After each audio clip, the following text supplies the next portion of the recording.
December 9 రాదనుకున్న Telangana ఇచ్చిన తెలంగాణ దేవత సోనియా గాంధీ పుట్టినరోజు ఆ రోజు ఆవిష్కరించుకోబోతున్నాం గౌరవ ముఖ్యమంత్రి రేవంత్ రెడ్డి గారి చేతుల మీదుగా. ఇది ఒక ప్రత్యేకంగా గ్రామీణ ప్రాంతాలలో తెలంగాణ తల్లులు చెల్లెలు అక్కలు ఏ విధంగా ఉంటారో ఆ విధంగా ఉన్నాయి.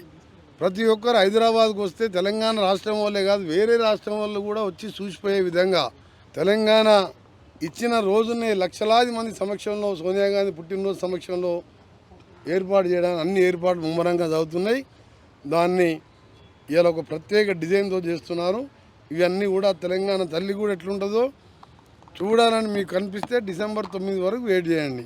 సార్ గేట్ల కోసమే 3 కోట్లు ఖర్చు చేస్తున్నారు, గేట్లు మారుస్తున్నారు, వాస్తు మార్పుకుంటున్నారు. నిజంగా ఇక పనికిరాని వాళ్ళు వాస్తు కోసం 10 ఏళ్ళు సెక్రటరీ రాని వాళ్ళు సెక్రటరీకి వస్తే నా కొడుకు సీఎం గారు అన్నవాళ్ళు అసలు పనికిరాని వాళ్ళ మాటల గురించి మీరు అడగొద్దు, నేను చెప్పొద్దు.